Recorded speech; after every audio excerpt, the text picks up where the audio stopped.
Good evening, ladies and gentlemen, and welcome to your source for esports racing, the Full Velocity Racing Network. We come to you live from beautiful Daytona Beach, Florida, to bring you live flag-to-flag coverage of the newly formed Bomb Squad Racing Christmas Series, set to do battle for you here tonight around the 2.5-mile Daytona International Speedway. My name is Blake McCandless, and soon I'll be joined alongside Todd Stanton up here in the booth. Jack Truin, as always, on controls.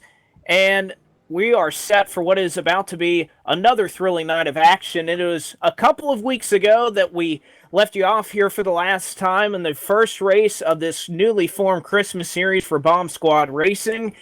It was Brandon Hawken who initially took home the win, but upon further review, it was found that he had a violation on the last restart. The win was since given to KJ Killajoule. So here's your winner for the first of our 4-race Christmas series, trying to earn a little bit of extra Christmas cash. He's the one who gets it done, and that's what moves us forward to tonight. Again, that race took place in San Bernardino County, California, at the California Speedway just a couple of weeks ago.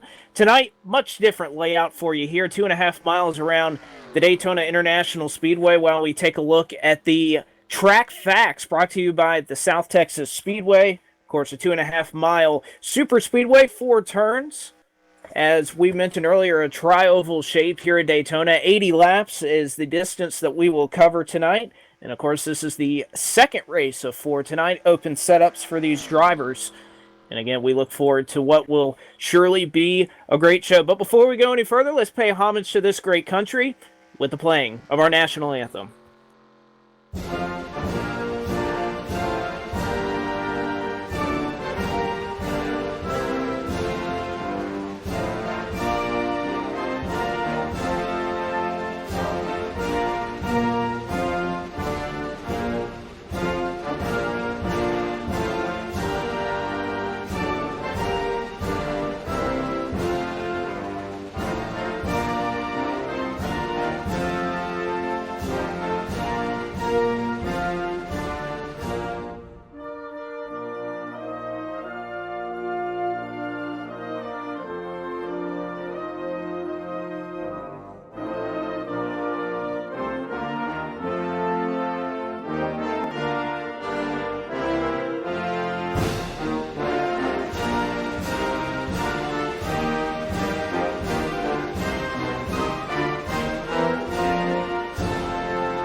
And back with you here at Daytona. We were mentioning out of the chat before we officially went live that it was BSR DJ Champ who held the pole at that moment. Well, he holds it for the race tonight too. 47.042 seconds on the board for the qualifying quick time tonight. And of course, we'll get more into the starting lineup as we approach the beginning of the race, happening in just over 2 minutes. 1:45 currently showing on the happy hour clock as we wind things down here at Daytona. These guys getting those last few bearings familiar with themselves as they continue to come down pit road, practice those green flag pit stops for the final time, as well as you can see on your screen, making some laps in a draft in a pack, trying to practice for what they will see tonight. Again, we have 80 laps up on the board, which, you know, when you think about guys will be pitting every 20 laps or so, we may be in the running for some green flag pit stops if we can get through some of these green flag runs without a wreck. But I think they'll be up to it tonight. We saw some great racing at the California Speedway just a couple of weeks ago. Don't think it'll be any different tonight. Of course, as we mentioned, this is the second race of the 4 for this BSR Christmas series. The next race will take place next Saturday night, the Michigan International Speedway, another 40% race, and will conclude the Saturday night before Christmas in just 2 weeks, where we once again will visit another super speedway on the calendar. That's the Talladega Super Speedway, and the race percentage will increase from 40 to 50. So again, 30 seconds remaining in happy hour. Right now it's BSR Chevy Chase, one of the 2 drivers that has put down a 45-second lap time on the top of the board right now as happy hour starts to wind down. But why don't we go ahead and take a look at the Voiles Trucking starting lineup to get you set for tonight.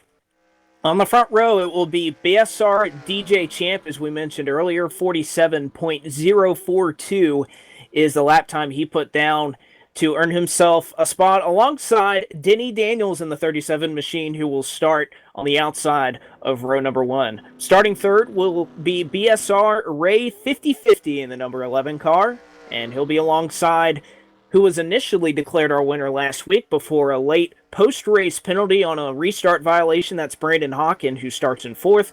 5th will be the 21 of Steve Looney. 6th will be BSR Steven.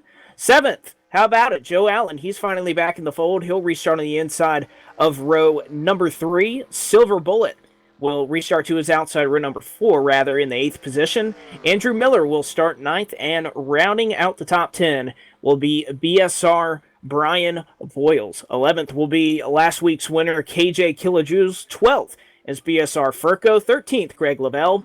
And then David Day was the last driver to take time in qualifying. He qualified in the 14th position. The drivers who elected not to take time tonight, BSR Magoo will start in 15th.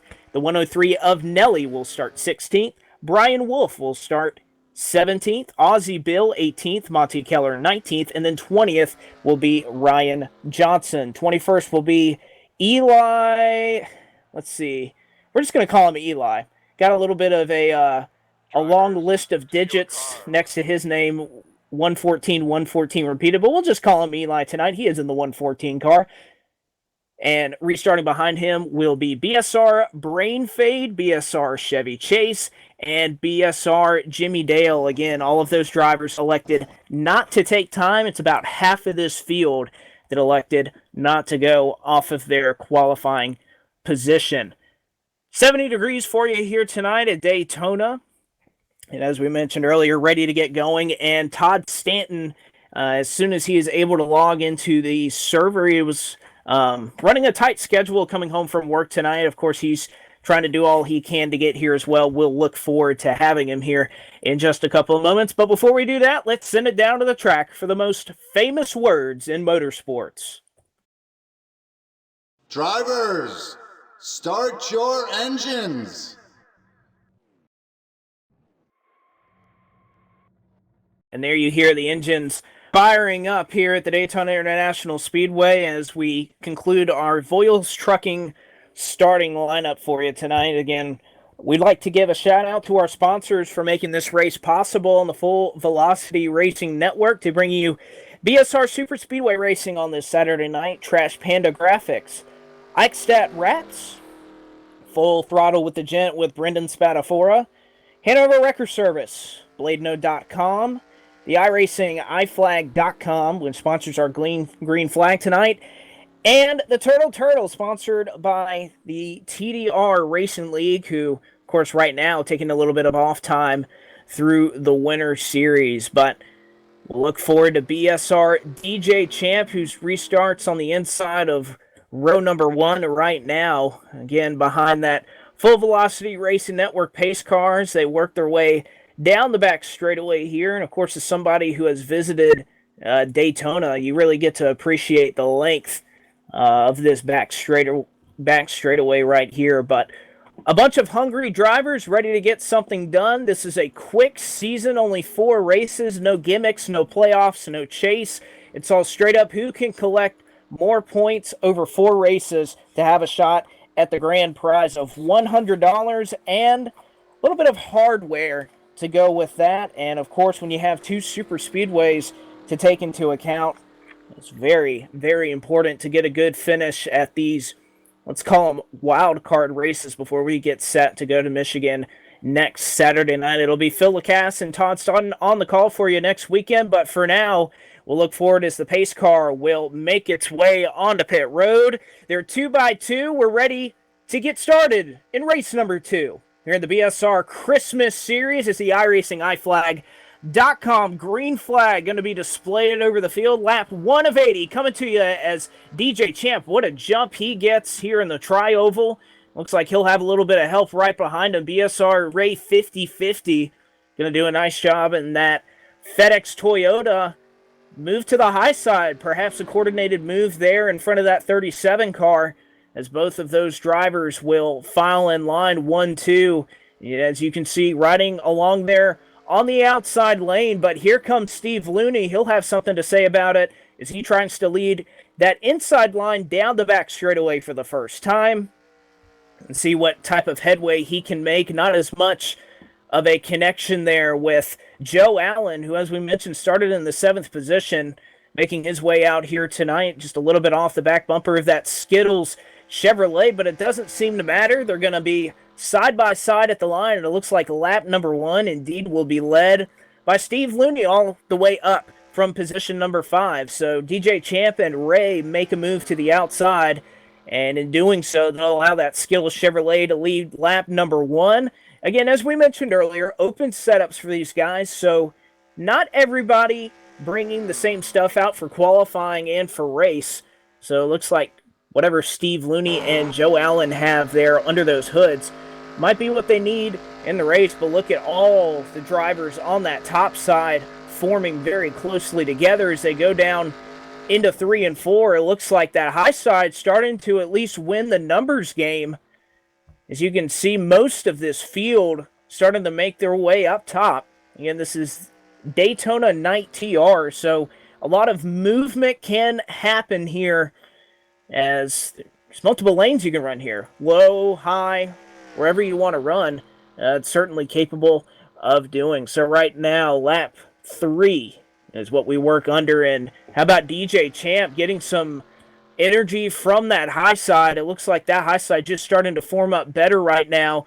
You really only see about 5 cars. Looney, Allen, that 86 machine of Andrew Miller, David Day, and that's pretty much the connection that you have up here on the bottom side. So 4 cars trying to get that bottom side going versus about the 7 or 8 cars you see right there on that outside line, and there's just really nothing you can do. You can see that outside line surging ahead as once again they'll lead lap number 3. So a quick, clean start here at Bomb Squad Racing, as we mentioned before the race started.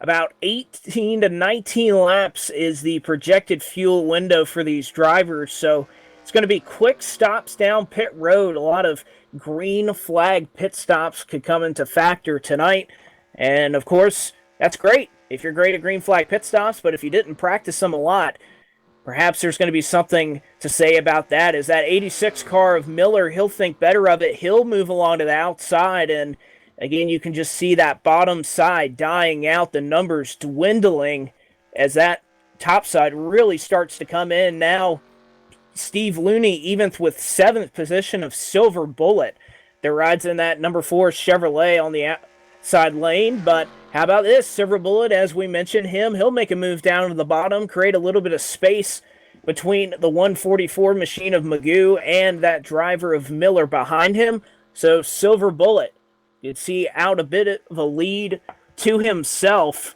as Steve Looney right now not trying to get up on the back bumper of that car and push it quite early enough. But how about this move to the middle as Greg Lavelle, a little bit below Miller, looked like he was going to peak 3 wide. He decided to think better of it here on lap number 5. But perhaps an interesting move there as Lavelle, you see it again, he'll poke that nose down just a little bit, not riding exactly in line with the rest of these drivers, perhaps just trying to make a move if it's possible, but the driver behind him will do it. KJ Kilojoules, what a run he's had up through the field right now, scored in the 10th position. He's trying to move in front of these guys. He'll move up in front of Lavelle and slam the door to move to the outside. So perhaps KJ Kilojoules showing us what we could be seeing later on as guys will perhaps try to make a move to the inside and then come back up into the high line as the entire field will move for the already lap car of BSR Furco, who hits the outside wall for just a moment. But right now you can see the whole field forming up there in the middle, trying to give Furco space as he lost contact with the pack. He'll be the first car tonight to go a lap down. Right now in the 24th position, actually scored 2 laps down, so perhaps missed the grid. or so, and he may just try to hang on here, see if he can't catch a yellow flag, get a lucky dog, try and get back on the lead lap. But with him and the entire field doing some avoidance of him, pretty much all filed single file through the first 10 positions. Right now, our rundown is DJ Champ, who, after initially surrendering the lead, will take it back. Second place will be Ray 5050. Third is the Denny Daniels Machine. Fourth will be Brandon Hawken. Fifth, BSR Stevens. Sixth, BSR Magoo. Seventh, Andrew Miller. Eighth is KJ Kilojoules. Ninth is Greg Lavelle. And 10th is Monte Keller. Running in the 11th spot is the number 68 car. That is BSR Brian Voiles. 12th will be Joe Allen. 13th, David Day. 14th will be Silver Bullet. 15th, Steve Looney. 16th is the 103 Machine.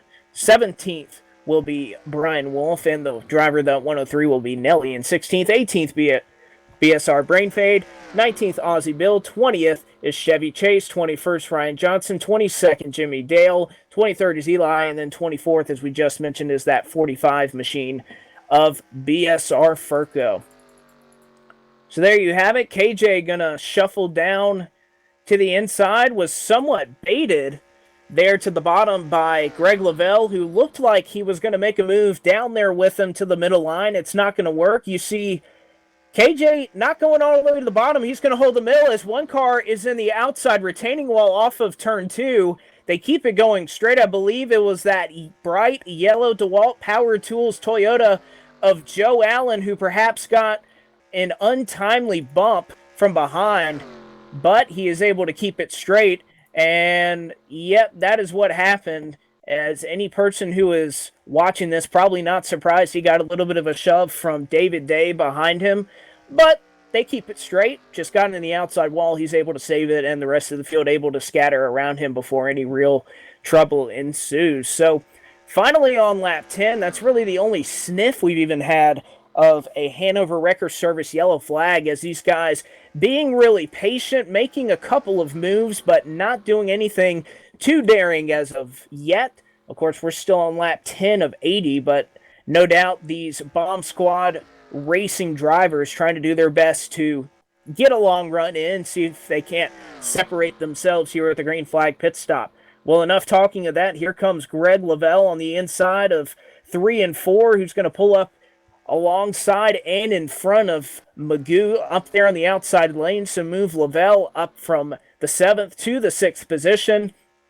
And I think that's what we're seeing right now is a lot of these guys running 5th, 6th, 7th, trying to make something happen, trying to bait some drivers with them to go to the bottom side. But as of now, it's just not happening. Those top 3 or 4 really committed at the moment to just ride this thing out, push their teammates, if they happen to be teammates, and just try to make it so they can go as long and as far as possible to make the rest of this field work hard to try and get around them. Other than the couple of drivers making some evasive move to the bottom, we see Brian Voiles pretty much the only car on the inside line. He'll be joined with Steve Looney, who makes a move right in front of him, but just not a lot of headway to go. As you see here, these guys on the outside lane, the problem that usually arises when you see this many drivers all on the outside lane, all stacked up, is you want to keep pushing those guys, but when you have a pack that's 15 or 20 cars deep, you just inevitably have some checkups. Guys have to slow down a little bit. Not everybody is on equal setups, so some cars don't handle as well. And when you see those checkups, this is where you're really seeing these guys go to the inside to try to make some room. And finally, we have a couple of committers up there near the top 10. KJ Kilojoules doing it once again with Andrew Miller on the bottom. He's got Monte Keller also right behind him, looking to make it 3 wide for just a moment, but they'll pack it in 2 by 2.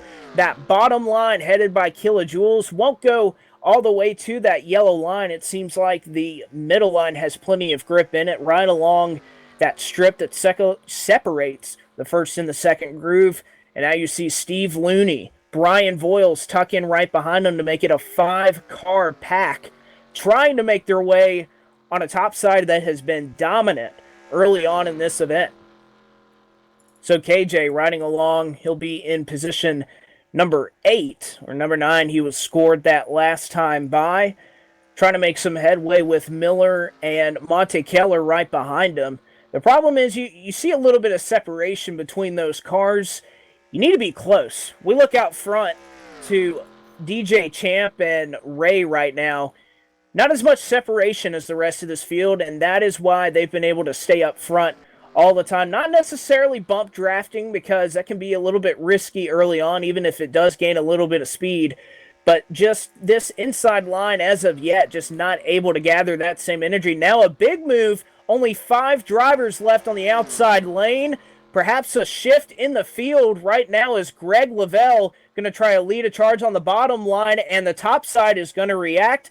DJ Champ gets the word from his spotter. 1, 2, 3 cars will go all the way down to the bottom, and now Brandon Hawking going to get the worst end of that, along with BSR Steven. They'll all be left hung out to dry there on the top side, as now the field making a change here to try to go to the bottom of the racetrack. So Hawking, Steven, Miller, and Looney, the lone cars on the outside line, and now the rest of this field moving along to the bottom. This is great to see, a lot of line mobility being shown by these guys. Now Greg Lavelle, he pioneered the bottom side. He's going to try to make it work in the middle line and try to lead it. He'll move to the outside of that 37 car to try to break up this three-way pack of DJ Champ, Ray, and Daniels that have been the top 3 for pretty much the duration of this event.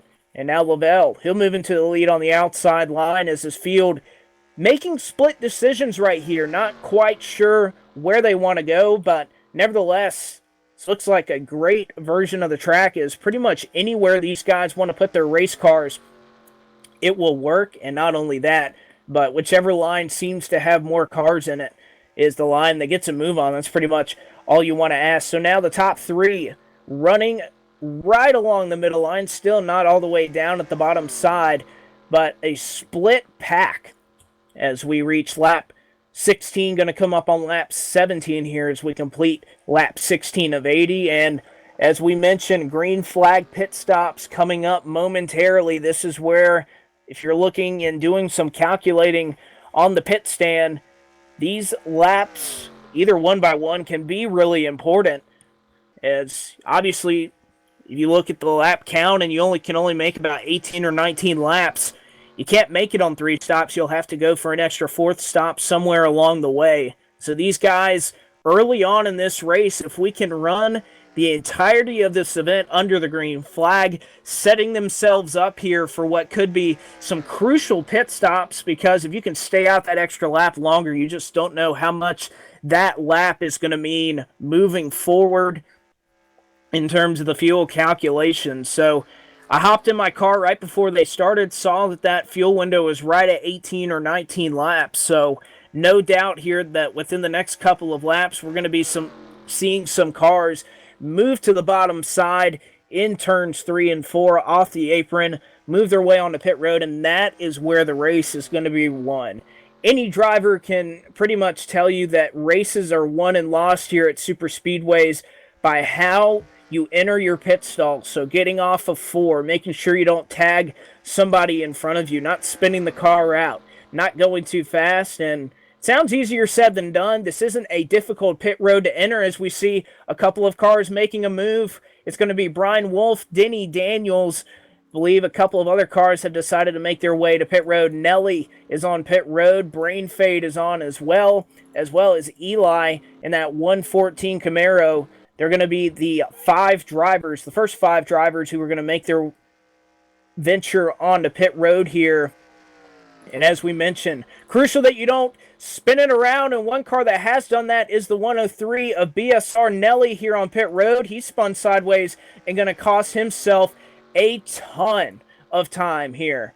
So now we look forward to lap 19. How far can these drivers go? We see a lot of drivers making a move to the inside, and that is exactly right. We're going to see a lot more cars entering pit road this time by a huge pack. Are they all going to make it safely? We're nearly 4 or 5 wide as they enter pit road, but it looks like for now everybody going to make it safely. No issues yet, but they're still too wide on pit road. as some cars will enter their stalls late or early depending on where they qualified. But so far, so good on this second round of green flag pit stops. Only 2 cars elected to stay out. It's Brandon Hawken, and then you look right behind him, it's BSR Furco, who, as we mentioned, started a little bit late, missed the grid. So Brandon Hawken trying to play a little bit of a fuel game here as he made it all the way through lap 20, and I believe with that might be the only car that will be able to make it to the end of this event on just 4 stops. But as we exit pit road, 1 car is sideways on the racetrack. It's the number 5 of David Day, and that's actually going to bring out a yellow flag on the speedway. And it looks like some issues between that number 5 machine and perhaps somebody else exiting pit road. A little bit of contact as they left pit road, as they ran side by side. It sent 1 car up onto the racetrack, not for a full 360, but unfortunately for that number 5 car, or perhaps fortunately, it brings out a yellow flag. And as we take a look at our replay, that's what you see. David Day, and it was Brian Voiles who made contact exiting pit road.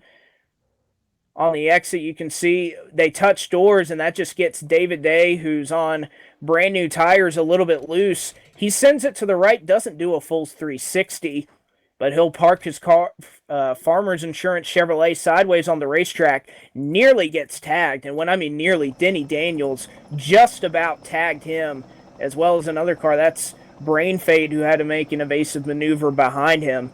So David Day and Brian Voiles will be the cause of our first caution here tonight, as we just got completed with green flag pit stops. Believe everybody's going to be caught back up. Nobody's going to be trapped a lap down. But again, we'll see who decides to pit this time as the BSR Christmas Series continues from Daytona. We'll be right back.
Back with you here, folks. We completed our first cycle of green flag pit stops here on lap about 21 of 80 as the caution flag was brought out because of contact between Brian Voiles and David Day. David Day parked broadside on the racetrack. Lucky not to get clipped, but they're able to make it work out, so no true damage from any car through our first quarter of the race.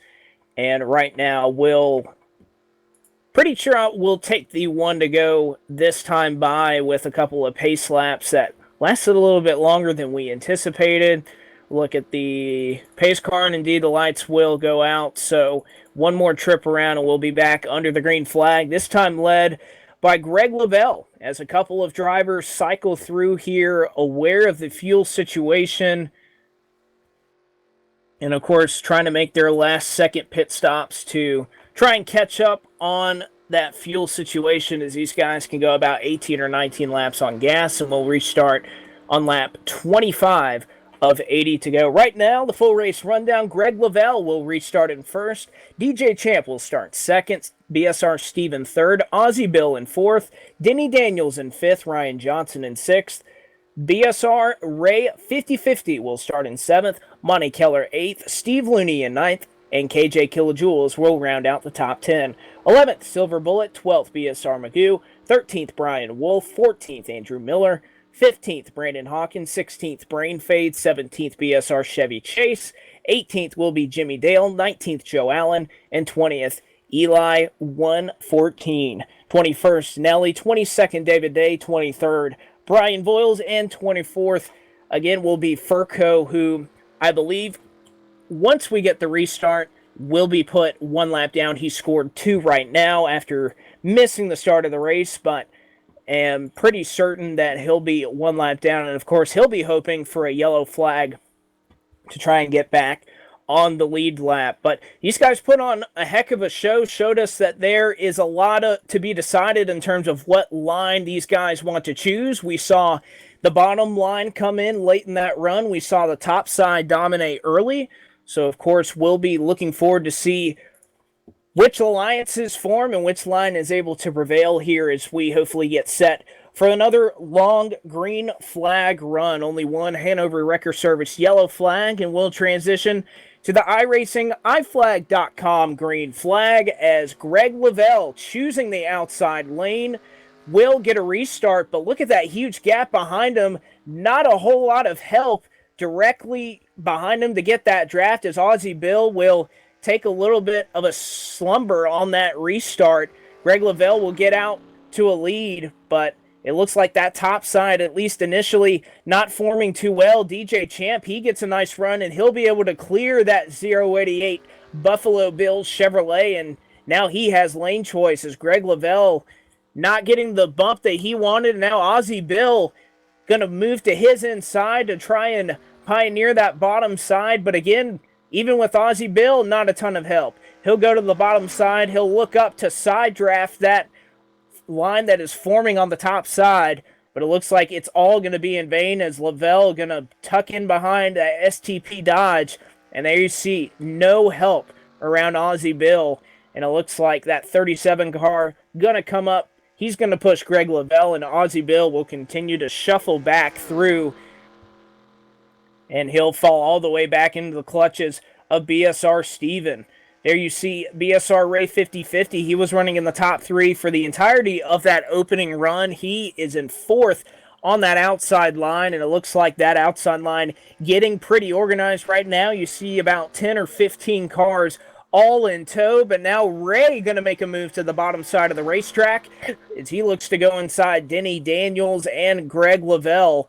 Perhaps those alliances that we saw as these guys getting things sorted out and just wanting to get their feet under them in this race, now they come back down for green flag pit stops. They have the chance under yellow to make some adjustments to the race car as once again we are racing open setups, and now perhaps these guys finally figuring out what they need to make things work in a draft, being a little bit more aggressive as Ray, who had been on the top side for that entire first run, went to the bottom. But as you can see, the rest of this field kind of dictates the energy that that bottom side has, and right now Ray left hung out to dry all by his lonesome. He'll try to pull up in front of Ozzie Bill. He's able to do so, and in doing so, he'll ensure that our top 10 pretty much are all riding the top side with nobody deviating from it. You have to go all the way back to Ryan Johnson in that 59 Chevrolet, all the way back in the 13th position is the first car scored on the bottom side. So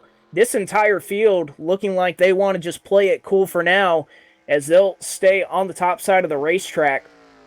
And a bunch of these drivers just not going to make a whole lot happen. We look to the front of the field. Ray popping back down once again, but all in vain. Look how much help he has around him. Pretty much a lone wolf there on the bottom, as it looks like one car a little bit slow. It's Brain Fade who dropped down on the apron there, and I believe he got a little bit of a bump. Indeed, he did. What a save he had there on the apron. That's incredible driving, as BSR Chevy Chase just trying to give him a friendly little bump draft here on the back straightaway, and Brain Fade miraculously able to save that car on the apron of 3 and 4. Unfortunately for him, it's going to cost him a ton of track position. He'll lose the draft, and he's kind of in desperate need of a caution right now. Nevertheless, a fantastic save that he had there on the apron as they entered turns 3 and 4. But as we look forward to the front of this field, a little bit more energy being made on that bottom side as a couple cars who were just hanging back in the early going. Cars like Joe Allen and David Day, who haven't really been a factor much tonight. They made their way to the bottom, and now they'll actually move back up to the top side as they leave Ray out to dry once again. Will Ray be able to get back up into the top side? He has the opportunity to clear that DeWalt Powers Tools Toyota, and he'll do so, but it looks like Ray aggressively trying to make that bottom side work. Will he get a little bit of help? No, he won't, as Joe Allen looked like he was going to try and push that 11 Toyota. He decides better of it. He'll go to the top side of the racetrack and get a little bit of a push from Brandon Hawken, as there's a little bit of a fight behind him right now. David Day and Andrew Miller side by side. That's the race for the 13th position.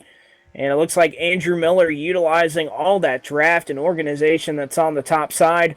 He's going to be able to get it done and move into P13. David Day on the bottom side, really nowhere to go. He's all by his lonesome, trying to make something work in that second groove. He's going to try to side draft Jimmy Dale up here on the top side, but again, there's just not much going for these drivers who are trying to make a move on the bottom. But we look forward. There are two cars trying to make something happen. It's Joe Allen and Brandon Hawken, who have now moved past that 510 machine of Monte Keller, and a bit of a good bump draft going on here between Hawken and Allen. They'll move their way past that Red Bull machine at 021 on the outside. That's Ozzie Bill. Getting past right there as Joe Allen looks to make his way by. Brandon Hawken forming up behind him. They also have some help from the 86 of Andrew Miller. So now Miller, Hawken, and Allen trying to make things work as we move through 1 and 2 on lap 32 of 80. So not too far from halfway for most of these drivers. Allen, Hawken on the back straightaway, not able to quite form a bump draft, as Andrew Miller looks like he just doesn't have the speed to try and keep up with these guys in the draft to provide that crucial bump draft that you need. They'll go side by side as they enter 3 and 4. BSR Steven hanging tough on the outside with Allen and Hawken just below. Steven will get a bit of a run here on the top side. He has a little bit of draft from Ozzie Bill in front of him. They won't touch bumpers, but right now Allen and Hawken just about doing so, as just looks like there's not a lot of help for that DeWalt Toyota. He's able to keep pace, but there's just not enough drivers there on the bottom side to really try and make something happen. That's perhaps the best battle going on the racetrack, is for that 10th position that Joe Allen and that 510 of BSR Steven are trying to do. And I'm actually getting a little bit of word hearing from some of the radio communication between some of these drivers who are trying to make it work on the bottom. They're saying right now the high side just too organized. There's just too many people up there to try and make something happen.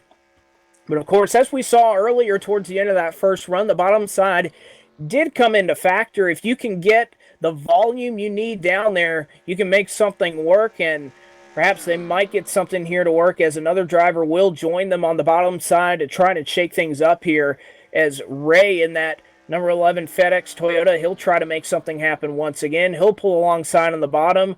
One car kind of shows their hand in KJ Kilojoules. He was running and is still running on the top side, but he's looking to make a run, and indeed he'll do so. He called a shot down the back straightaway, and he'll have a little bit of help from BSR Magoo. Is now KJ going to make his way past two cars. He blows by Monte Keller and Steve Looney on the bottom side. Side draft nearly touching as they head into the tri-oval here at Daytona, and KJ trying to make something happen here on the bottom.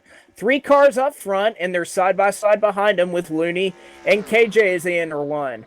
KJ will straddle that line between the first and second groove, not going all the way down to the bottom. He has some great help behind him in Magoo as they'll make a little bit of a bump draft here on the bottom side. He has Ray, and now that's just a three-car breakaway at the top. Now BSR Steven will join the bottom side as Andrew Miller and Brian Wolf try to make it up to him right behind him. So 5 cars running single file at the top, and they're 2 wide behind them. Of course, as we mentioned earlier, DJ Champ has led a majority of this event. And then you have Greg Lavelle, Denny Daniels, Steve Looney, and now Monte Keller running up there in the top 5. There is a little bit of trouble behind them, some smoke. One car gets turned in 1 and 2. Is that going to bring out a yellow flag? Indeed it is. As they enter turns 1 and 2, some contact here in the back of the field as it looks like there was a checkup. One car got a little bit out of shape.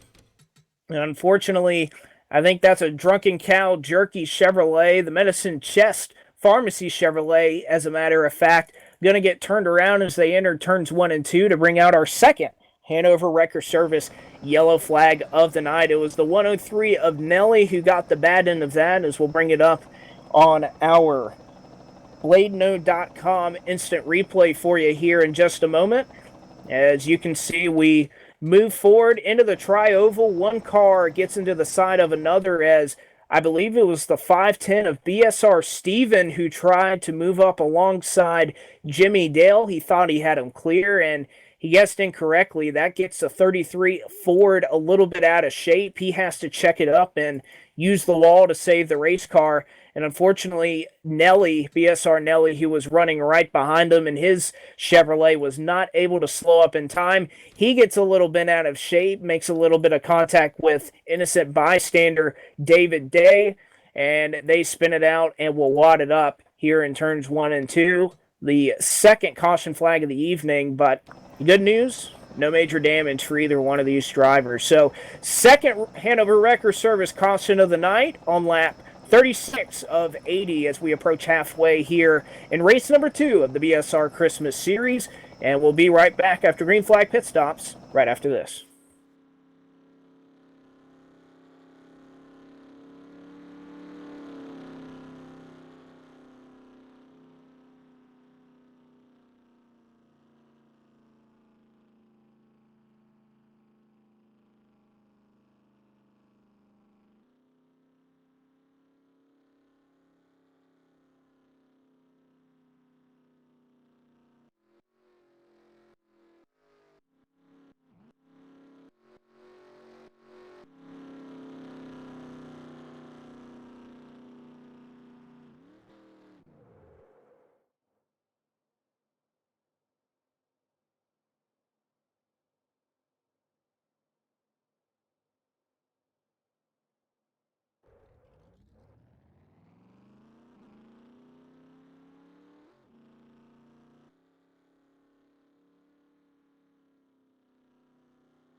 And we're back here from the Daytona International Speedway, race 2 of the Bomb Squad Christmas Series being run at this super speedway. And as we approach one lap to go before a restart, much of this field deciding to make a trek onto pit road because of the spot that these guys are being put in. These guys can make it, as Brendan Hawkins showed, he was the only driver that can make it 20 laps on fuel. And I think the rest of this field caught wind of that. They want to try to make it all the way to 20 laps on this next run so that if we go green to the end of this race, they can make it on just one stop. But again, they're going to have to really try and perhaps even abandon that high side. Again, the high side is a longer way around this racetrack, so the more you're in the throttle, the more gas you use. So these drivers are going to have to really try to save some fuel if that situation were to arise, if we're able to go green to the end. And there's a strong possibility of it. Only 40 laps into this event, only 2 Hanover Wrecker Service caution flags to speak of. Of course, that's easy to say when you're not even halfway through a race, but the intensity picks up, track position becomes more key. We'll see if that remains true through the rest of tonight. But I'd like to remind you, this race is brought to you in part by Trash Panda Graphics, Ike Stat Wraps, and Full Throttle with the Jet. So we'll restart right at the halfway point here in this second race as we'll race lap 41 of 80 as we approach the restart zone. The iRacingIFlag.com green flag going to be displayed here in just a moment. The cars that elected to stay out and gain that track position, DJ Champ, he's pretty much led every lap in this event. He'll restart on the front. He'll choose the inside row. He'll have Aussie Bill to his outside and Andrew Miller and BSR Magoo directly behind him. So into the tri-oval we go. The iRacingIFlag.com green flag in the air once again. And as for much of this event, DJ Champ able to get out on a solid restart. He makes a little bit of headway, but perhaps Aussie Bill trying to make something work there on the high side, the dominant lane that we've really seen come into play all night long. But DJ Champ, he's going to be able to clear that Red Bull racing car that's just directly behind him. And now you move DJ Champ into the lead of this race. I was having some discussion with a couple of the drivers under that caution flag, and it seems they were talking about the lack of suck up to the car that is directly in front of you. It's a little bit of a factor of cup physics that you run in this game. Of course, CTS physics, at least on super speedways, provide a little bit of a better situation in terms of drafting where it's able to make a bigger difference and obviously easier to do.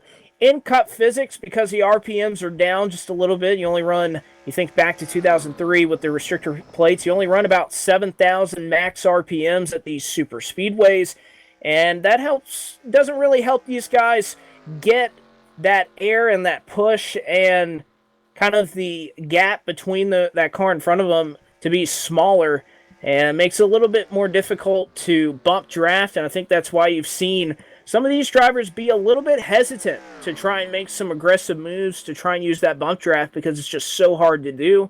We also have to factor in that we just crossed halfway. A lot of these guys just want to see green flag stops, really see this cycle itself out before they make any aggressive moves. Want to thank the Bomb Squad Racing League for welcoming the Full Velocity Racing Network into the fold, as these guys do an outstanding job trying to reach people all across the community with this Christmas series to provide a little bit of extra cash. The winner of the series in just 2 weeks will be taking home $100 as well as some hardware to remind them of their victory, as well as the top couple of drivers on the podium and more, also cashing in on some cash prizes just before the Christmas holidays. So want to give a shout out to the Bomb Squad Racing League and all they've done to allow us to come in here and broadcast these races. We've had a lot of green flag runs, and obviously all of you out on our YouTube, Facebook, Twitch, wherever this may be streaming, wherever this may find you.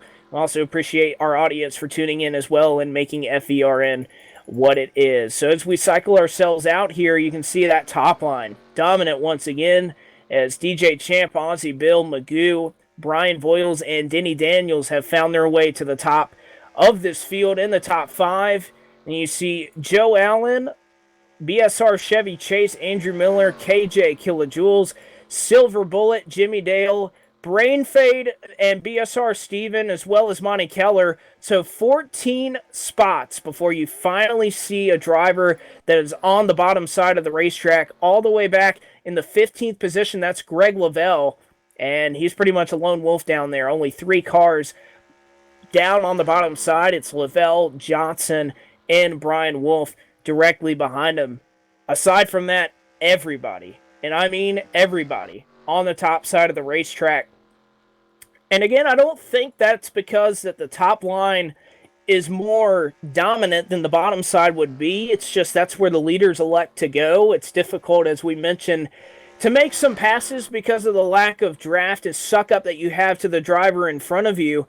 So it's just hard to make some passes, and if the leaders want to run the top side, well, it looks like the rest of the field is going to follow suit as we finally see there's only one driver on the bottom. It's Brian Wolf, all the way back in the 20th position. So this field really just starting to string itself out. This is kind of reminiscent, if you remember, a lot of recent or not so recent Cup races at Talladega where maybe you see a Hendrick Motorsports car up front leading and kind of dictating where the rest of the field is going.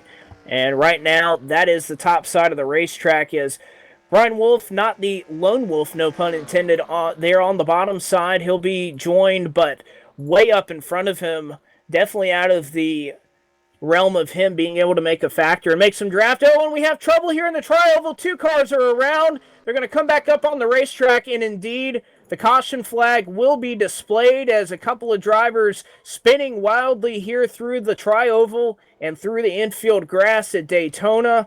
It looked like one car got out of shape. Perhaps a bump draft gone awry. And there were 2 cars who were the main culprits spinning through the field, and it looks like there are some other guys that got tagged in this as well. We'll bring it to you here in just a moment on the BladeNo.com instant replay here on lap 47 of 80. Trouble here that started around the 10th position. It was a bump draft between BSR Jimmy Dale and the Silver Bullet running up in the 10th position on the outside lane.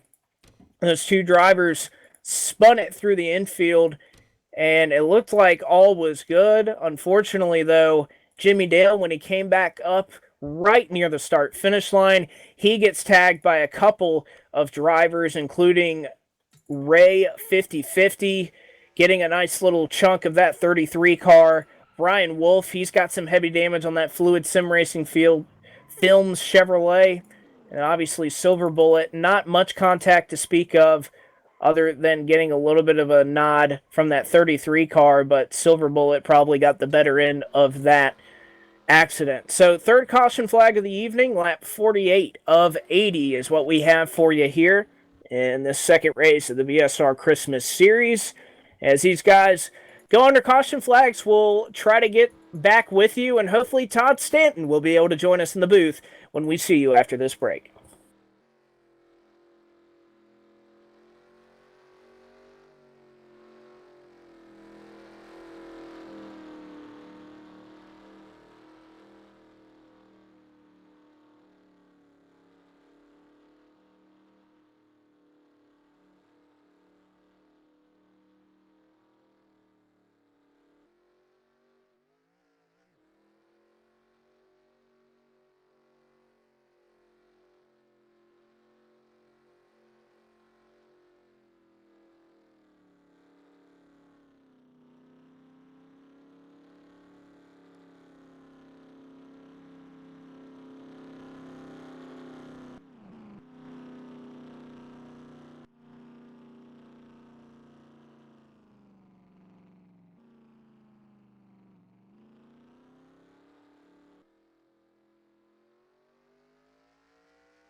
Back with you here at Daytona, and luckily we have finally got Todd Stain to hop up here in the booth with us. So, Todd, I know you've been listening, watching a little bit as you've kind of made your way up here. Just kind of what's your impression of this race so far?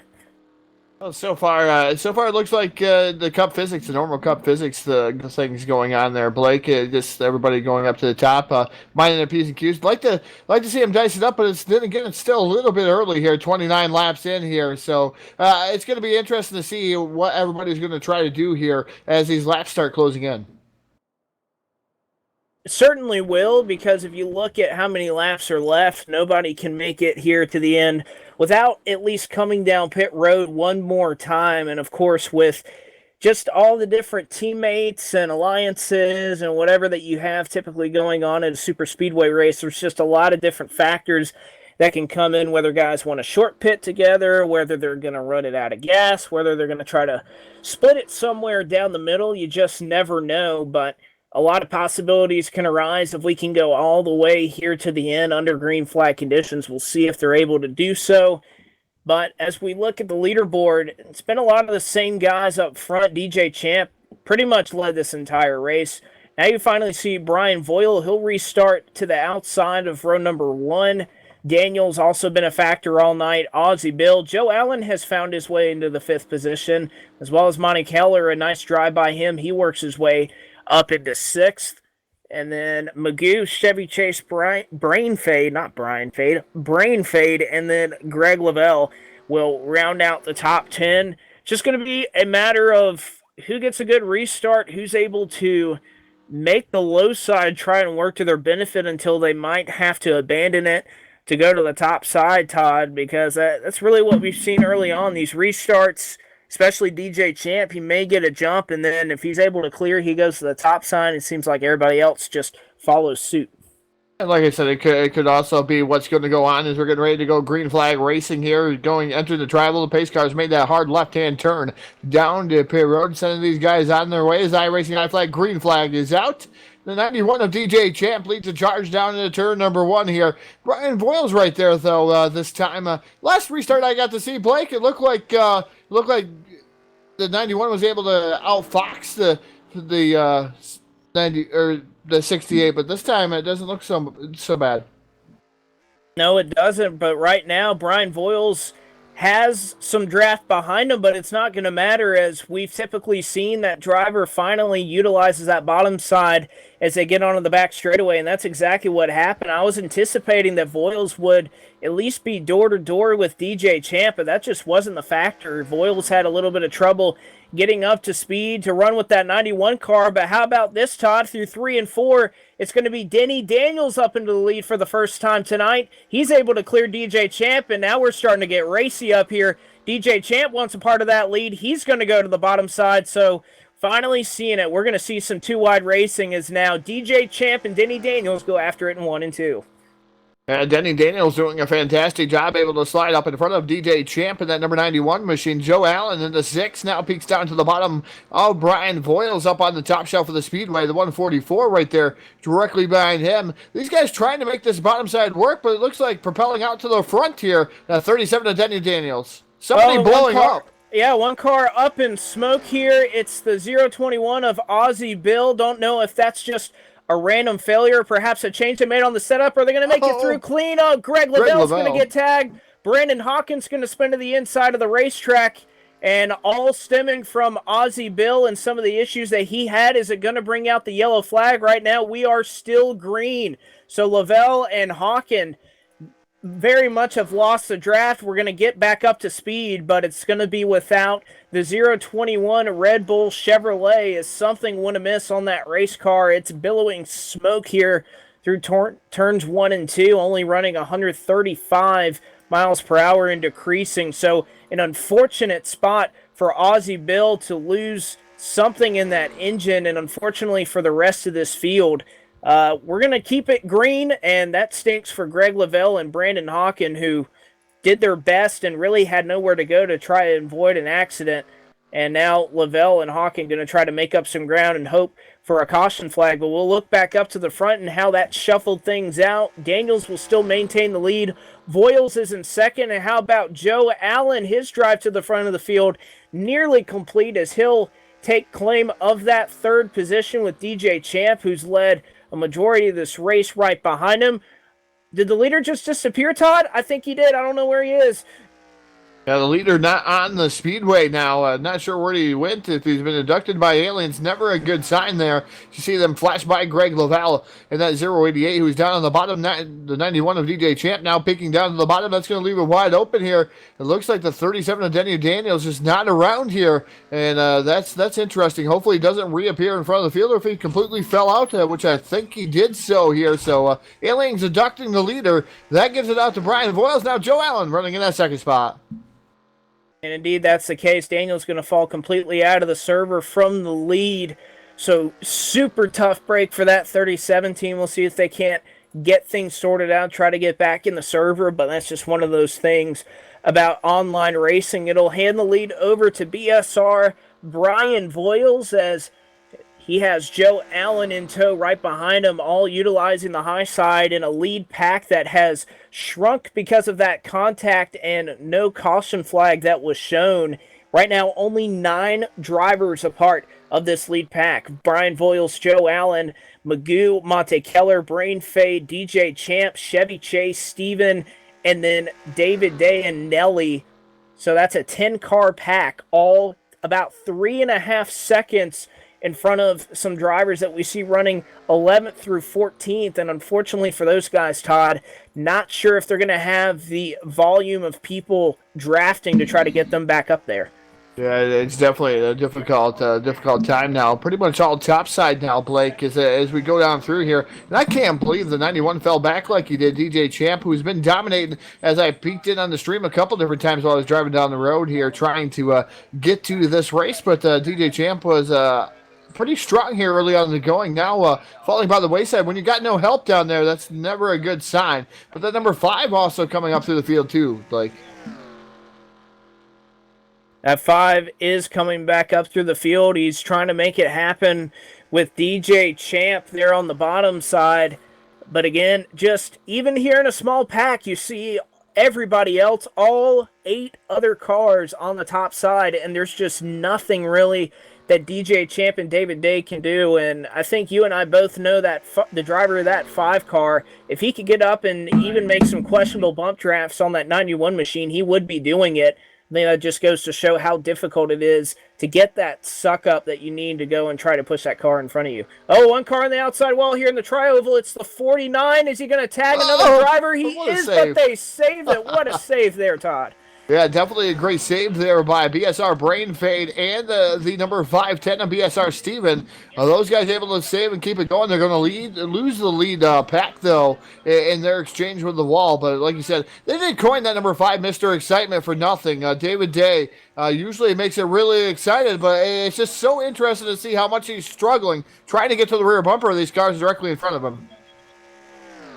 Trying to get to those cars in front of him. The one thing that almost accident does once again, it lessens the amount of drivers that are going to be competing in this top pack. 2 more drivers bite the dust and will eventually fall back to the rest of that field. Of course, BSR Steven and Brain Fade lose the draft from the lead, but they will fall back into the clutches of that pack for around the 11th position with KJ Kilojoules behesting at the front of that field. So now you add 2 more drivers to this pack who are now going to try to form up, organize, and see if there's a way they can't go and try to run down and completely catch this lead pack of cars. Yeah, definitely going to have to see if they're going to be able to catch this lead pack of cars. These guys putting on a pretty torrid pace up towards the front, but they're going side by side back there. The number is being head by, like you said, Kilojoules there, and that 029 machine trying to make some headway, see if he's going to be able to do so. But you don't want to be doubling up like they are right now. That's going to make them lose even more time to the leaders. It is initially when that pack goes in trouble here at the front of the pack. 1 car is around. It's the number 6 of Joe Allen, who has tagged the outside retaining wall in turns 1 and 2.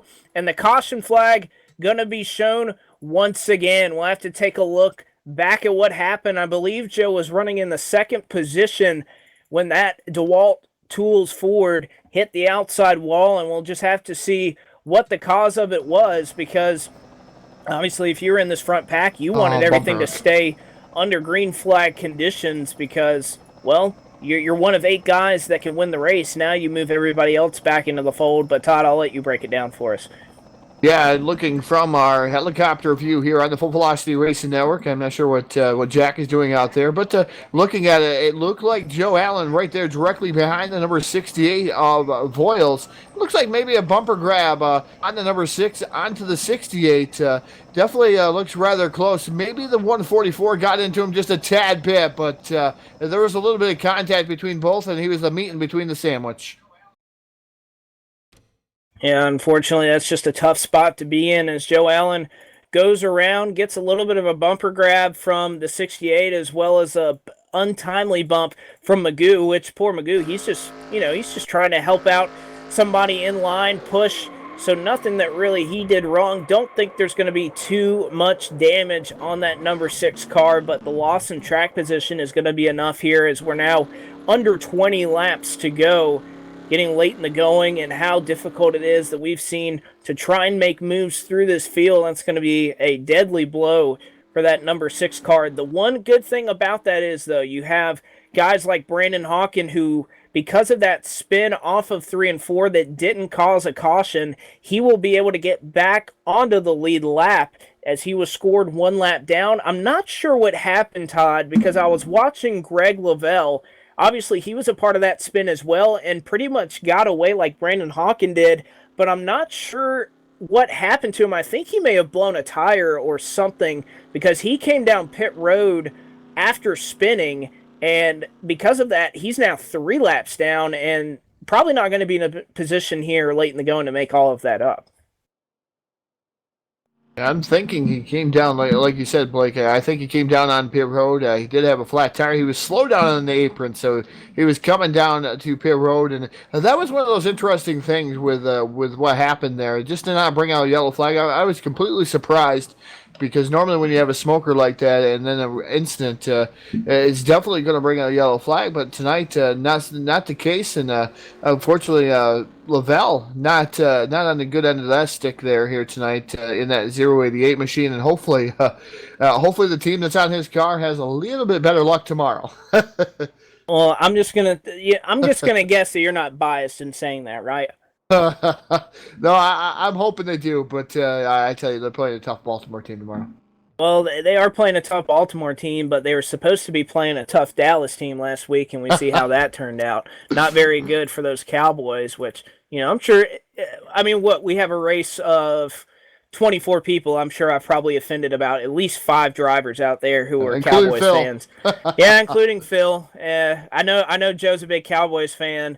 But I mean, really, you don't have to look far to offend a Cowboys fan. You have to look far to offend a Buccaneers fan, though. I'll tell you that, knowing that myself. One driver that elected to stay out under this yellow flag, I believe he'll eventually come back in, is Brian Wolf, because you got to think these guys will be able to make it to the end without a pit stop from here. So I think he just wanted the extra bonus points to lead a lap, and what could be important in this very short Christmas series. Never know what could matter if those extra points will add up towards the end. But we'll see here. I think Greg Lavelle going to be able to take a wave around, so he might be in a position here to get those laps back. He'll be 2 laps down after taking the wave around. He'll just need a couple of quick yellow flags as he's pretty securely in that lucky dog position. He'll just need 2 quick yellows to happen, and he'll be right back in the mix of things with under 10 to go. So lap 64 of 80 is what we're pacing under right now. We'll be back shortly for the conclusion after you see this.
All right, we're back here on the Full Velocity Racing Network, your source for eSport racing. And I tell you, got to give a couple of shout outs out there to the chat box. Got to thank Sam Perry for the star donations here tonight as we strive to get 10,000 stars for the whole month of December here. Is Facebook has actually put that out there. If we can get 10,000 stars, we're going to be relevant, I guess, according to Facebook. We'll see what happens there. But also got to thank Kelvin out there tuning in there. 3D Racing, Kelvin. Thank you for tuning in here to the Full Velocity Racing Network, and some great things up and coming here. Some more announcements coming here later in the week when we get really busy next week with iRacing. But definitely a lot of great things coming here on the Full Velocity Racing Network. No doubt about it. It's the winter season now in full swing. And, of course, a lot of different private leagues out there doing what they can as, trying to capitalize on a lot of guys out in real life having some off time here during the winter, trying to do a little bit of sim racing to keep their skills sharp. Whether here in NR 2003 or on the iRacing service, one and the same in terms of getting some seat time. And obviously all these different guys just looking to come out and sim race and do what they love to do here on FERN, regardless of the sim it's in. But we'll turn it over. Lap 66 of 80 going to go on the board in just a moment as the pace car will exit the racetrack. Brian Voiles and Monty Keller on the front row here as we work it into the Tri-Oval, iRacingIFlag.com. Green flag in the air once again, and Brian Voiles got a little bit of a jump there.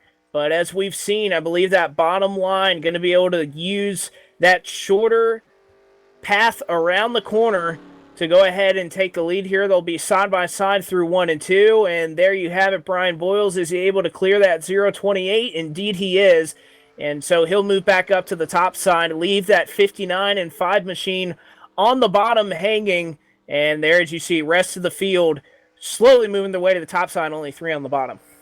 Yeah, that's definitely not the place that these three want to be. Is they're going to slide backwards as these guys methodically go to the top shelf of the speedway here. Going to complete lap number 67 of 80 with Brian Voiles, your race leader. Monty Keller running in that second spot. A good run for Monty. And DJ Champ up to the third spot, though, even though he's battling it out with the 59 and Ryan Johnson. He and Johnson side by side battling for what is right now the fourth position. Third position rather, as those top two starting to inch away just a bit here on the top side. Not seeing the same patience out of these guys that we've seen for a majority of the race. They know 10 to go is coming up here quickly, which means a lot of things, and one of those being that track position going to be super important, and having your friends around you to get through those last couple of corners going to be very key there. One car gets a little bit loose.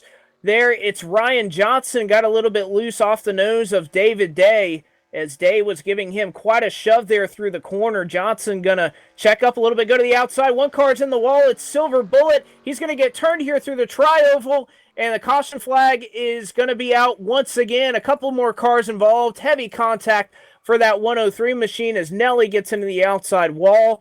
Once again, Silver Bullet is involved in this thing. Eli looks like he is in it as well. So yellow, yellow, yellow once again here on lap 68 of 80. Right here in the Tri-Oval once again, Todd. That's been a trouble spot for a part of this night. Yeah, definitely another bump draft. Pretty much gone wrong. There's the 4 a little bit dancing around a little bit over there is the number 4. And then the 103 of Nelly gets into the back, I should say, Silver Bullet. And then I guess a chain reaction behind him. The 114 machine goes around up the track. Eli going up the track and getting involved in that one. Definitely a difficult time there for those drivers. A lot of damage, and some guys making it out unscathed. Unscathed they are, but definitely one driver that is not unscathed is going to be that Silver Bullet machine, as he's going to call the tow truck to get this thing around. Obviously suffered some damage after being involved in that accident. Kind of got shoved up high and was trying to do all he could to stay out of the way, but with that harsh of a checkup through the Tri-Oval, people don't realize that's kind of an interesting part of the track, because if you get loose there, there's really not a whole lot of room, not a whole lot of banking to kind of help you save that race car. So that's a tough spot, and obviously going to create a little bit of strategy here. Don't know if we'll see too many people, at least up in the top 10 or so, come down pit road, as It will obviously be coming up inside 10 laps to go and just a couple of laps. And obviously, these guys want to take their stake in terms of track position and try to move up and try to maintain that track position. We'll see what they're willing to do, but I don't think we're going to see too many cars up here on pit road. Yeah, I don't think you'll see some guys maybe come down and tap off, but I don't. Track position is going to be the key. It seems like with these cars, the way that they've been going, it just seems like everybody going to the top side, everybody follow the leader. It's kind of a train race here as of right now. Hopefully, you'll see that shake up just a tad bit. But I tell you, a guy that I've been watching, DJ Champ, man, he can go all by his lonesome in that number 91 down to the bottom, and he can pass two cars in that 91 and no problem. He's got one wicked fast setup underneath that machine. It's definitely, if he maybe had help, I think you could see him propel himself back to the lead and maybe win this thing, Blake. He just might be able to do so. Obviously, that STP Dodge has been mighty fast all night, and there's a reason that certain cars are able to come out and lead a super speedway, and it's not because they just happen to be lucky all the time. They definitely have to have some speed under the hood, and no doubt that 91 car certainly has the capability to get it done. That's just probably the worst spot to restart in this pack is in third, because as we've seen the last few restarts, and don't know if this one will be any exception, you see the leader get out to a jump, he's able to clear that car in second, and then he goes up to the top, and if you're in third, and unless you find another gap to kind of fill, you're really just left out there, hung out to dry. You really have to rely on everybody behind you staying committed to the bottom side, and with how dominant the high side's been, that just hasn't been the case. I think you might start seeing some of these guys start to work together and maybe be quicker on that bottom side. But man, it just seems like everything keeps falling into the hands of the guy that restarts on the bottom, able to get up through that gearbox, able to slide up in front of the outside line, and able to just stay out there. So we'll just wait and see if what these guys are going to be able to do here. That's certainly true. We'll have to see what is to come here and if that'll hold true or if it won't. Sorry, I was getting a little bit of communication from a driver, so hopefully I segued into that. Congrats on the new job. Yeah, there you go. Segued into that talking point pretty well, hopefully. But nevertheless, how about we look at this top 10 that is, a lot of guys that we've seen up here for the majority of the night. Guys like DJ Champ obviously running in third. Steve Looney, he's kind of been out of it a little bit, but has hung around and has found himself in the top 5. Ryan Johnson, we've barely mentioned his name tonight other than a couple of moments ago when he had a moment off the nose of David Day's car. He's found his way up into 6th. And how about David Day? He hasn't really been a factor all night either, but he's running in 7th. KJ has been trying his hardest to try and be a factor. He's up in the top 10.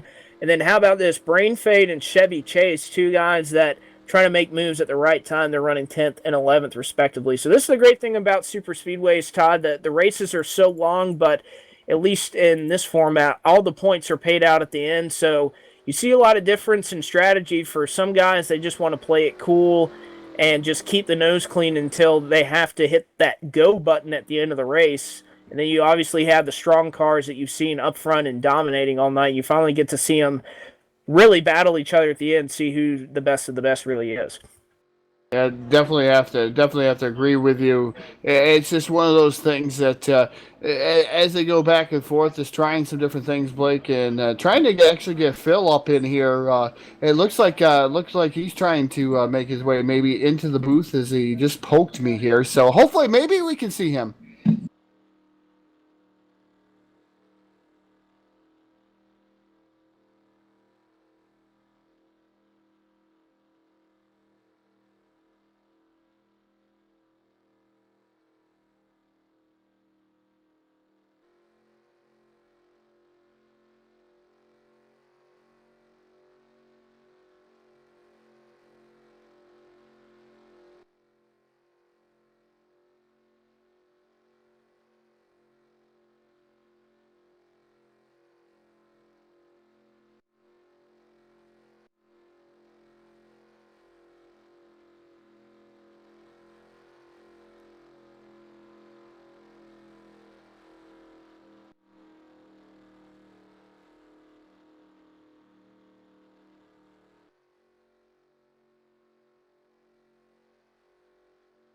At this time, we would like to remind you that the BSR logo, as well as the Bomb Squad racing name, is owned by BSR Margo. Any unauthorized use of this logo or name without the express written permission of Bomb Squad Racing is prohibited.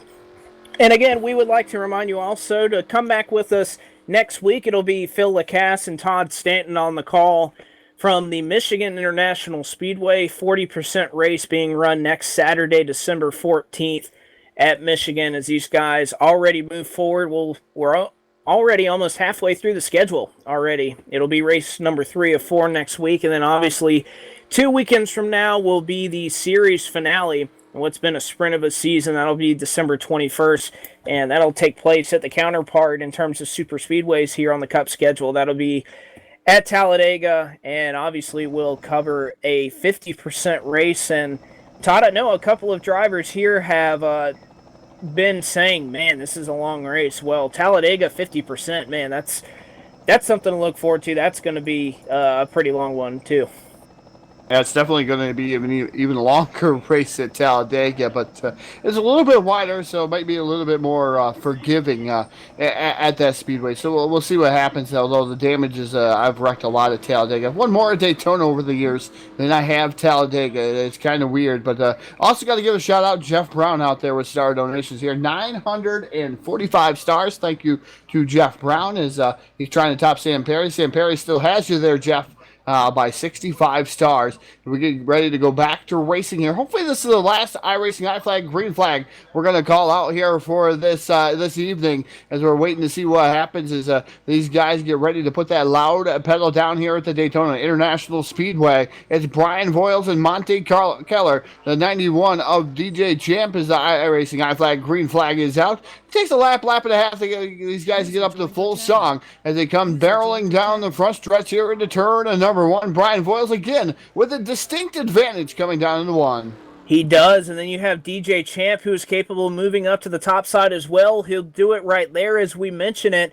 Now Brian Voiles is going to have an option here. Does he block the high lane or does he block the bottom? Right now, David Day getting a nice shove with that bottom side, and DJ Champ, not a whole lot of help directly behind him, but nevertheless, that top side still able to work as well as it has all night long. DJ Champ going to fall in line, and he's going to be able to push Voiles, but how about that bottom side? Miller and David Day trying to make it work. If they could just get some help behind them, they'll see if Ray can help them try to get it done. Definitely going to be rather different here. I know David Day, you could hear in-race communications with him being frustrated about his setup here tonight and not being able to do what he wants to do. And some contact there. The 59 into the wall. He saves it though. Ryan Johnson. More contact. Around goes a bunch of cars. Joe Allen involved. Joe Allen is involved, and I can tell you what, Todd, that all started with a 3-wide move that Joe Allen made to the bottom side of the racetrack, and one guy that was not very happy with it, I believe, was that number 11 car. There was not a lot of room there as Allen made the move to try and get behind his teammate David Day. He was tucked to that yellow line, and with how low that top side has been running, it just put Ray in a difficult position there in the middle to try and not hit anyone. Unfortunately, he tags Joe Allen, which gets Ryan Johnson out of shape. Allen, trying to give that 11 as much room as possible, kind of straddles the apron right there, and unfortunately upsets that race car. And once he spun it, it was on right there. He collects Brandon Hawkin. KJ Kilojoules has heavy damage on his car and is turned over out of 1 and 2. Denny Daniels is involved. Brain Fade doing a little bit of the TDR turtle right here as he gets tagged in it. A bunch of good cars taken out here late in the going. And again, it was all out of desperation as these guys know that their time is running out. And it was between Joe Allen and Ray, who were just racing hard for position. Don't know if you could really say one came down or the other, but that top side was not in the top lane. It was in the second lane, and it's hard to make 3 wide when that's the case, Todd. Yeah, I definitely have to echo those sentiments there from you, Blake. Just watching Joe Allen, and it's extremely difficult when you get down on that apron, too. It's difficult to keep it under control. It's different different kind of a feel down on the apron there. He got his left side tires down there, and then he got a little bit sideways, and there was no room there that happened. And unfortunately, no room for Joe Allen to try to correct himself, and then around he goes and collects some of the other cars. I mean, they go for a whale of a ride down the front straightaway. Unfortunately, definitely not going to be a good end for the number 6 of Joe Allen or the 37 of Denny Daniels, who was not having a good night already as he was leading this event and disappeared from the track. So we'll see what's going to happen here. They definitely had the bottom side going this last time, Blake. Let's see if they can continue doing that. I'm sure there will be an effort to make it happen because we're going to be restarting in desperation time. I believe that caution flag flew on lap 74 of 80, and of course, this going back to old school rules. We'll restart whenever we do, and if we end under a yellow flag, we're only going to run 80 laps. No green, white checkers, no overtime restarts to speak of. This will be it. And obviously, whatever flag ends it, whether it's a checkered flag or a yellow flag, that will be the conclusion of the event. A couple of drivers that won't see the checkered flag now. Silver Bullet, he actually pulled off before that last restart. He'll finish it up in 23rd. Joe Allen has pulled behind the wall, as well as BSR Jimmy Dale. They'll finish 21st and 20th, respectively. However, one car that is the beneficiary of that caution flag is Greg Lavelle, as he will be scored as the lucky dog after that yellow flag. And he scored one lap down now. I'm not sure if he's now going to get back on the lead lap and at least have a chance to battle this thing out. I believe that is the case, as we had kind of two back-to-back yellows right there. So Lavelle, like you said, Todd, may have a little bit of luck with that Buffalo Bills car. I want to confirm that, though. I don't want to say that he's on the lead lap. I'm not sure if he will be or if they're going to wait to add his lap. He scored one lap down right now, but I think he may be back on the lead lap. It's definitely he's come a long way after Travesty hit that number 088 machine. So we'll see what Lavelle, if he gets his lap back here this time by. So we'll see what happens. Got to thank Sam Perry out there once again, another 1,000 stars. Got to thank Matthew Stern out there too. Another 50-star donation there. Star donations coming wild here through Facebook. Definitely appreciate that, guys, here on the Full Velocity Racing Network. It helps us keep broadcasting rates low, be able to do other things. If somebody's computer goes down, we got to make sure that that's covered so we can continue going. I know Phil's got a new computer. I know Blake is working on a new computer too. I think that'll be coming to him here rather soon. And then Jack also having one. And man, Full Velocity Racing Network going to have all new computers. I don't know what we're going to do. Well, maybe one thing I might say that might be a curse is we can never have too much work to do. So there I said it. Now we're going to be, quadruple booking certain nights. We're booking into March already, Blake. Whew. Man, I mean, it's all coming fast and heavy, and of course we always appreciate the support. And obviously, I've been over here on YouTube for the most of the night, got a good crowd over here, and I'm sure on Facebook it's doing just swimmingly as well. And I want to confirm what I was talking about before I handed that off to you, Todd. Greg Lavelle will be scored on the lead lap when we get this restart. He was one lap down when that caution happened, and of course he avoided the accident, so he will be at the end of the longest line. But for a guy, when you're 2 laps down with about 15 to go to super speedway, you're just kind of throwing up your hands and you just want an opportunity to at least try and race it out. And good for him, he'll be able to get that. They're definitely going to be able to race it out and try to better his position. And, it's kind of like you're being on the outside looking in of somewhere you want to be. And definitely Greg Lavelle, a crafty veteran, I would have to say, the Super Speedway Series is I've been a part of. We've seen him up front in many different leagues over the years, but definitely going to see what he's going to be able to do. This again, though, a little bit different with the open setup, so it makes it a little bit more difficult. I would say you definitely have to put tape on. You definitely have to do some different things to make your car fast. It looks like the guys that have been up front here all evening long, well, they've done those right things, whether it's the percentage of tape or the gear ratio or just something. It's something to that matter. It could be a spoiler even for that matter, just to make them that tad bit faster here to stay up front. You just never know what is going to come into play here in the late going. And Finally, we see it. The lights are going to go out on the pace car, so this is what we'll work with. We'll restart on lap 78 of 80. Or actually, excuse me, 79 of 80. So we'll have 2 laps to go. If a caution flag were to come out on this first lap, we'll race it back to the stripe, and after a lap, that'll pretty much be the end of it. We would run the next lap under yellow. If we get to the stripe and then have a caution flag after we've already completed a lap, the guys will race back for the win, and that'll be the conclusion of the event. So how about it? Brian Voiles, he'll have control of this restart on the bottom side. DJ Champ, the strongest car all night, will have control of the outside lane. Monte Keller, Steve Looney, Andrew Miller, Ray, David Day, Brian Wolf, Chevy Chase, and Magoo will round out your top 10. And as we know, Todd, late in the going here at a super speedway, if you're on the racetrack and you don't have damage and you're pretty much anywhere in the top 15, you think you have a great chance to win this thing. Hey, you definitely have a chance to win it. Anybody has a chance to win it there inside the top 15, because anything can happen in the blink of an eye, especially on a green, white checkered finish, and it's definitely time to go here. So we're going to see what's going to happen. Will the outside get the advantage this time? Can the 91 of DJ Champ get up through the gearbox before maybe Brian Voiles aboard that number 68 machine? Is that pace car getting ready to make that hard left-hand turn down to pit road, and this will be the final time, because the next flag will end this race. It is Brian Voiles and DJ Champ. Then you got Monte Keller, and then the number 21 sitting right there. Zai Racing I flag. Green flag's out.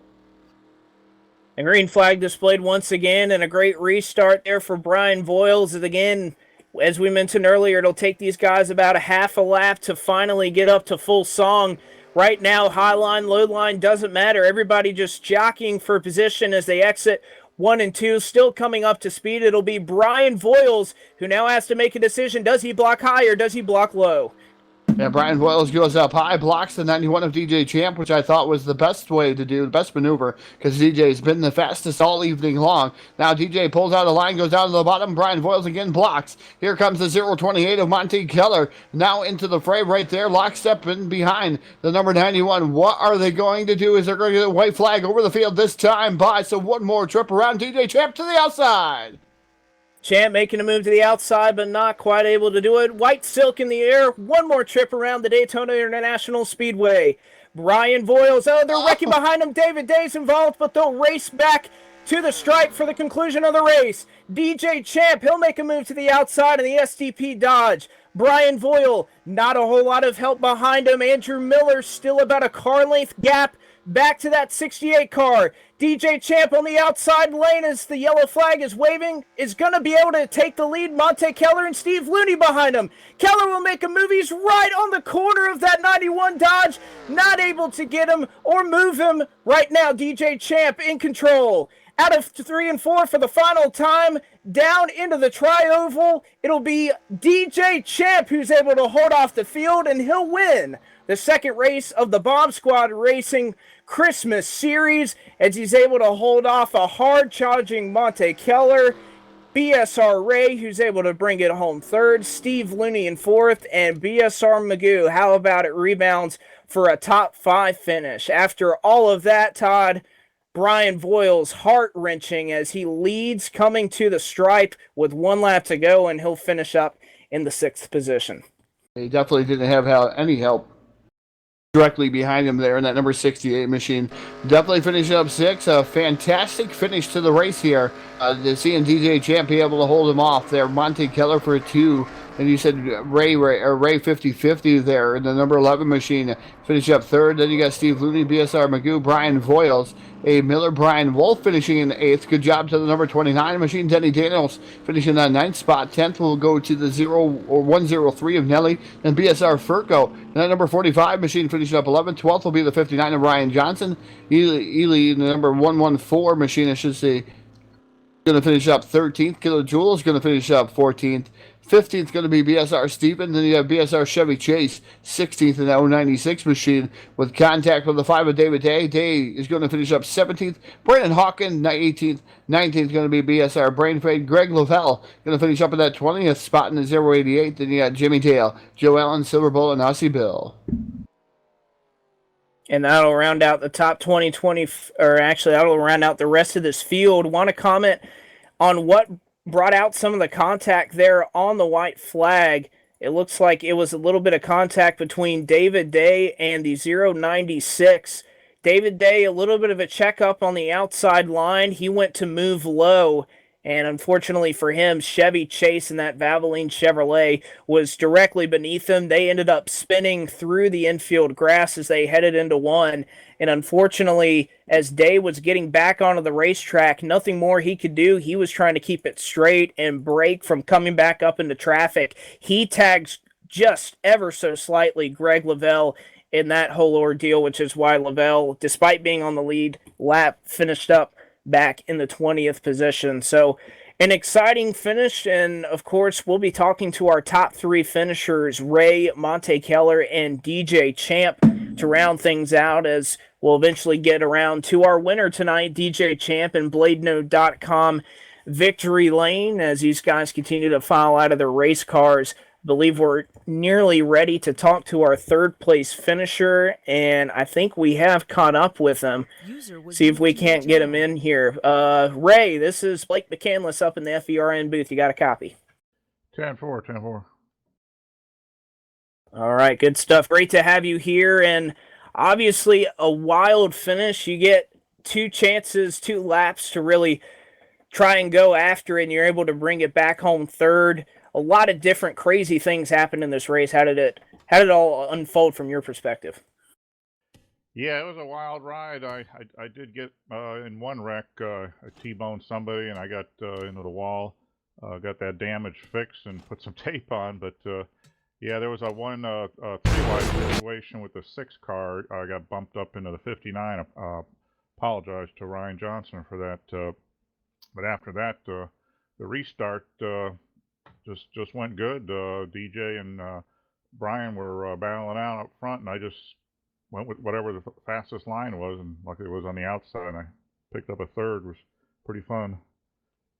Well, you talked about moving with the fastest line, and it looks like you were capable of doing that all night long, as early on in the event you were up there in the top 3 with Daniels and DJ Champ for the good portion of the event, and at least from what we saw up here in the booth, that's what it looked like was the way to go. Any line that had the cars to get it done was going to be able to do it, whether it was the low side or the high side. Do you agree with that assessment?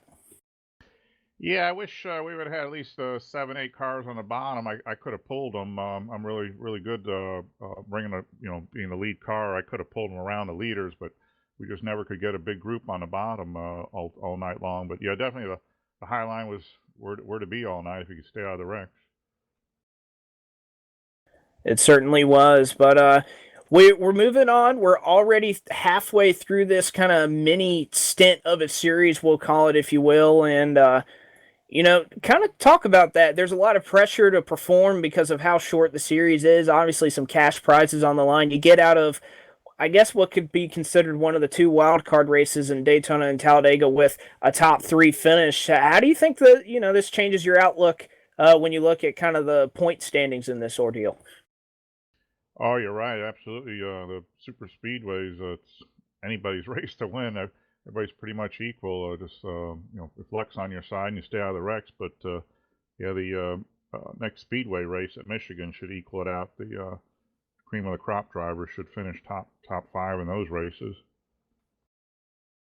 No doubt about it. Well, we'll go ahead and hand you the mic one more time. We got a nice little crowd on Facebook, on YouTube, on Twitch, anywhere that these guys are watching, tuning into this thing, checking out some NR 2003 racing. So the mic's all yours, bud. Yeah, I just appreciate Brian putting this Christmas series together. Thank Brian a lot, and all the good racers that were on here tonight. A lot of new faces. It was fun to race with new people. Definitely enjoyed it. No doubt about it. You got a lot of great people coming into Bomb Squad Racing here to try and shake things up and obviously battle for some Christmas cash. But that's our second place finisher. BSR Ray did a great job tonight, and who knows, maybe at the end of this thing, we'll be bringing home some extra Christmas cash for you. Oops, you bumped me up the second. Actually, I think I got a third. Sorry about that. Well, there you go. Go ahead and set me in my place up here in the booth, Ray. Well, we appreciate you coming, and hopefully we'll be talking to you soon. Thank you for the commentary. Thank you. User was moved All right, into there your we channel. go, and we're going to go ahead and move along to Monte Keller, who finished up in second. I believe Todd Stanton has caught up with him.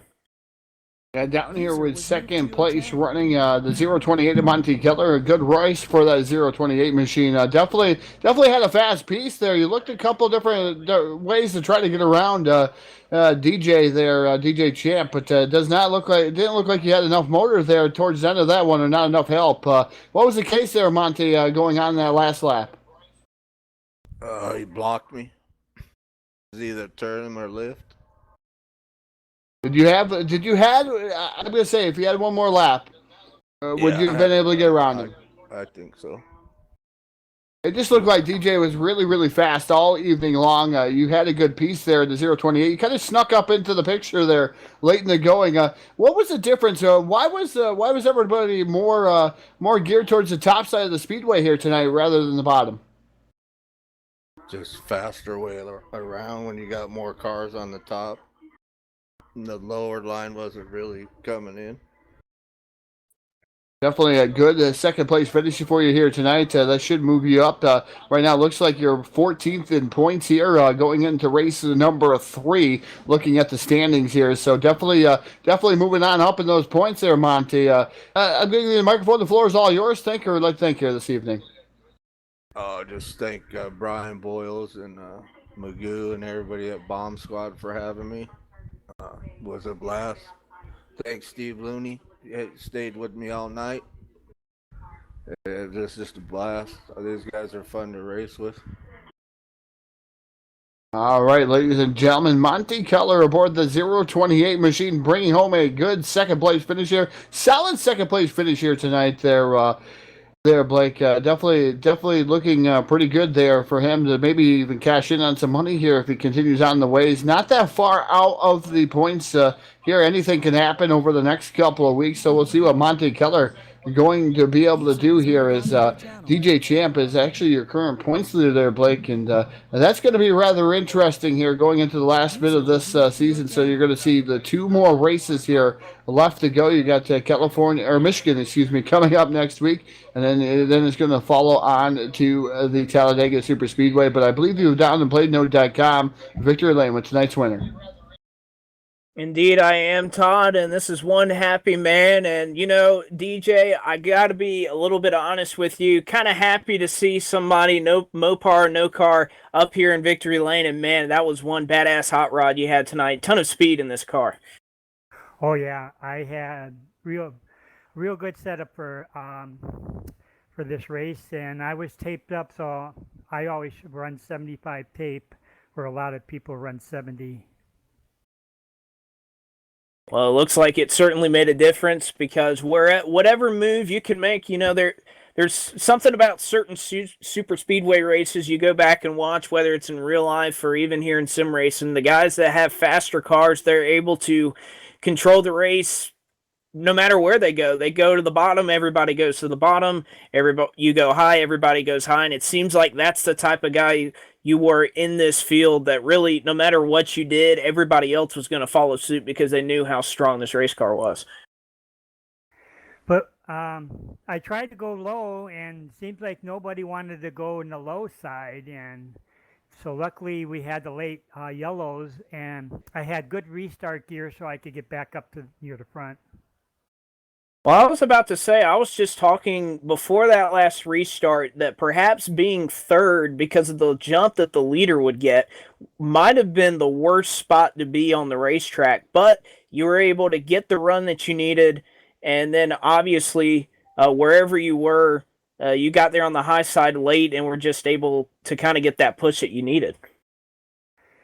Yeah, that last restart when I was with Brian on the outside, I knew I had a real good chance if I could stay even with them coming out of 1 and 2.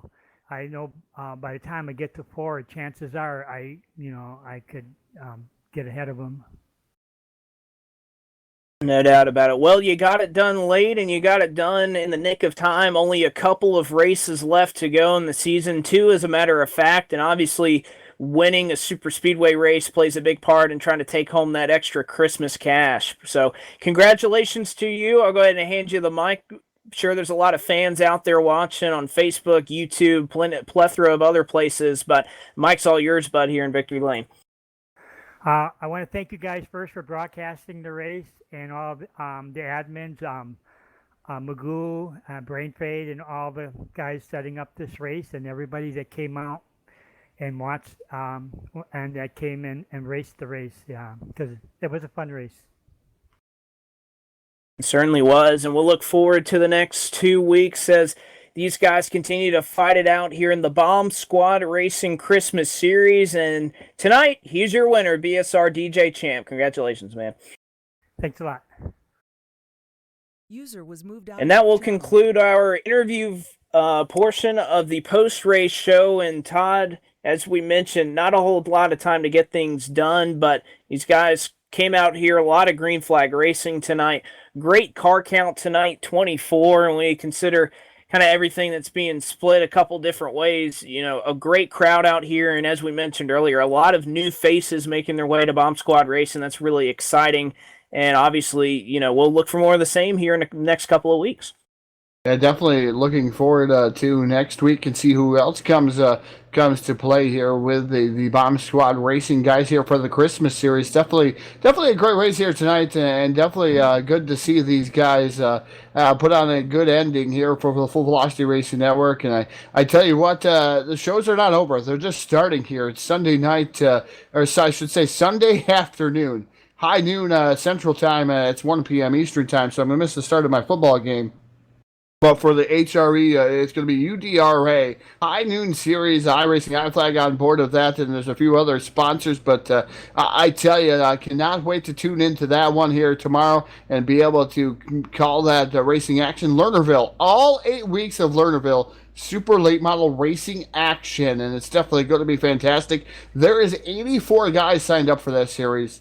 Only 64 slots, so you got to get in there rather early to get one of those crucial spots there to race that race tomorrow. No doubt about it. Some great action going across the entire FERN network, or family of networks, I should say, whether it's here in our 2003 or iRacing. But we'll call that a night here from Daytona. For Todd Stand and Jack Truin, I'm Blake McCandless saying so long from the Daytona International Speedway. Your winner tonight, BSR DJ Champ, in the second of our 4 Bomb Squad Racing Christmas Series races. We'll be back with you next Saturday night at 9 Eastern, 8 Central for the Michigan International Speedway to bring you the 3rd race of the series. So until then, we'll call it a night. Good night, everybody.